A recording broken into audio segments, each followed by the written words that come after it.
Imaginez la place la plus parfaite de Paris. Des briques rouges, des arcades en pierre, une géométrie si précise qu'on dirait que quelqu'un a résolu une équation avant de la construire.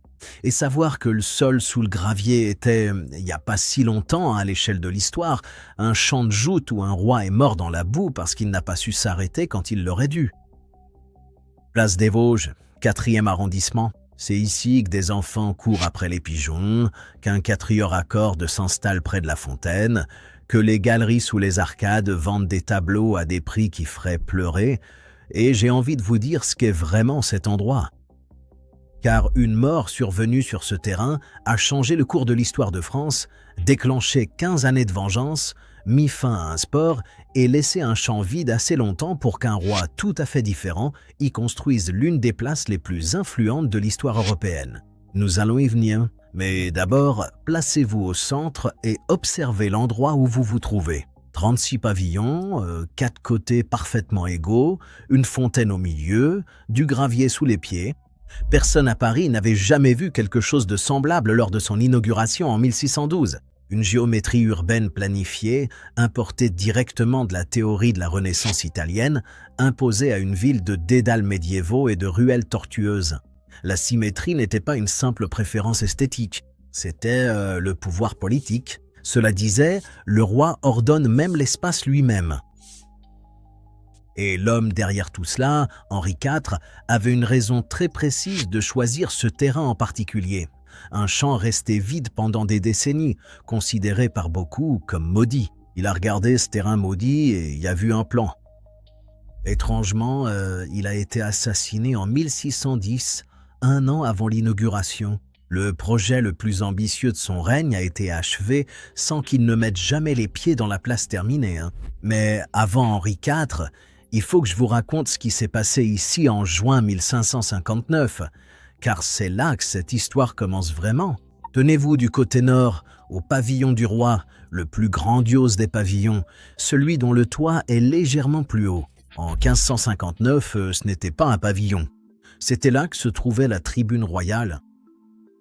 Henri II faisait un tournoi pour célébrer le mariage de sa fille, un tournoi de 3 jours, le genre d'événement qui était à la fois une compétition sportive, un théâtre politique et une démonstration de vitalité royale. Henri II avait déjà effectué 2 passes contre Gabriel de Montgomery, capitaine de sa garde écossaise. D'après tous les récits, Montgomery voulait arrêter. Le roi a insisté pour une 3e passe. La lance de Montgomery s'est brisée à l'impact. Une écharde a traversé la visière du roi. Henri II est mort 10 jours plus tard. Et tout d'un coup, une lance brisée, un après-midi, et la joute comme sport royal en France était terminée. Des siècles de tradition ont pris fin sur ce terrain. Montgomery a fui le pays, s'est converti au protestantisme et est devenu un chef militaire huguenot. Il a finalement été capturé et exécuté en 1574. Pas pour la mort du roi, qui était accidentelle, mais pour ses activités protestantes. Catherine de Médicis, la veuve d'Henri II, avait attendu 15 ans. L'hôtel des Tournelles, le palais royal qui entourait ce champ, a été abandonné en moins d'1 an. Catherine a refusé de rester là où son mari était mort. Il a été démoli, le terrain est resté vide. Et puis Henri IV est arrivé avec une idée, et honnêtement, l'idée était plus étrange qu'on ne pourrait le croire. Marcher sous les arcades du côté sud, passer devant les galeries, les restaurants et les antiquaires. Dans le plan original d'Henri IV, vers 1604, ces arcades n'étaient pas destinées à accueillir des boutiques. Elles étaient censées abriter une manufacture royale de soie. Henri IV voulait rompre la dépendance de la France aux importations de soie italiennes en produisant ici, au cœur de Paris, des textiles de luxe dans des ateliers installés au rez-de-chaussée d'une place résidentielle royale.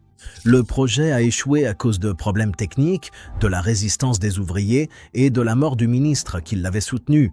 Et les arcades sont devenues ce qu'elles sont aujourd'hui, à la fois commerciales et résidentielles, un résultat qui n'était pas prévu à l'origine. La place a été inaugurée en 1612 sous le nom de Place Royale, avec 3 jours de festivités comprenant un carrousel, un spectacle de cavalerie spécialement conçu par Henri IV comme alternative sûre au tournoi de joutes.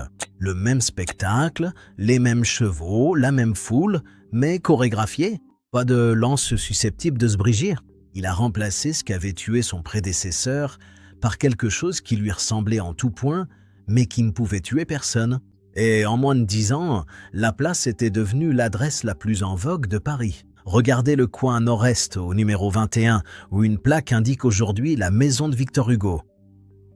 Mais avant Hugo, cet appartement appartenait au cardinal de Richelieu, l'homme le plus puissant de France qui avait interdit les duels sous peine de mort et vivait à 30 mètres de ce qui était devenu le terrain de duel le plus célèbre de la ville. La géométrie de la place la rendait parfaite pour ça. Assez d'espaces ouverts, des arcades sous lesquelles les témoins pouvaient s'abriter et le labyrinthe de ruelles du Marais juste là si vous aviez besoin de disparaître rapidement. Ses propres édits étaient ouvertement ignorés sous ses fenêtres.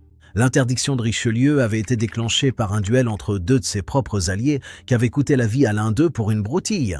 Il avait promulgué l'interdiction dans une véritable fureur. Elle fut en grande partie non appliquée. Le duel en France a continué pendant encore 3 siècles et dans les années 1620 et 1630, la place abritait aussi Marion Delorme, la célèbre courtisane, dont le salon réunissait dramaturges, aristocrates, soldats et tout ce qui comptait. Culture et scandale occupaient les mêmes arcades, les mêmes escaliers, à quelques mètres les uns des autres. La cour finit par déménager à Versailles dans la seconde moitié du siècle. La mode a déserté le Marais et la place a lentement glissé vers une période moins glamour. Jusqu'en 1832, lorsqu'un écrivain s'y est installé parce que les loyers étaient bon marché. L'appartement de Victor Hugo se trouve au numéro 6, ouvert en tant que musée, désormais gratuit. Il y est resté 16 ans. Il travaillait sur ce qui allait devenir Les Misérables, dans des pièces qu'il avait lui-même conçues, avec, semble-t-il, une théâtralité un peu écrasante selon ses invités. Des pièces dans les pièces, des panneaux de bois sculptés partout, un salon de style chinois assemblé en grande partie à partir de trouvailles des marchés aux puces. Il décrivait sa propre maison comme une sorte de décor de théâtre. Pendant ce temps, publiquement, il était moraliste et défenseur des pauvres. En privé, il entretenait une liaison de plusieurs décennies avec l'actrice Juliette Drouet, tandis que sa femme avait sa propre aventure avec son plus proche ami, le critique Sainte-Beuve. Tout cela était connu, mais rien n'était jamais dit à voix haute. La place, qui s'était ouverte comme un spectacle de cour, n'a cessé de produire du spectacle sous différentes formes. Hugo est parti en 1948, puis une force plus grande a commencé à se diriger vers le quartier. Les rues immédiatement autour de la place, la rue de Bir-Hakeim, la rue des Francs-Bourgeois, ont une allure médiévale, parce qu'elles le sont en grande partie. Ce n'est pas le résultat par défaut.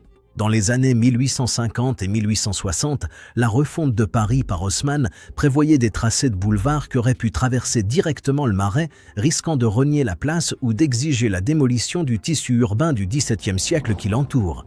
Les plans existaient. La place a survécu en partie parce que sa géométrie régulière rendait structurellement difficile le passage d'un boulevard. Les chiffres ne tombaient pas justes. Elle a été soulevée en partie grâce à sa propre précision mathématique. Le quartier environnant n'a pas eu autant de chance. Le réseau de rues médiévales a subi de lourdes pertes lors des projets d'amélioration du XIXe siècle et le quartier juif voisin a perdu une grande partie de son patrimoine historique. La place est restée comme une sorte d'île, tandis que tout changeait autour d'elle. Et puis est arrivé le XXe siècle, avec le plus grand danger de tous.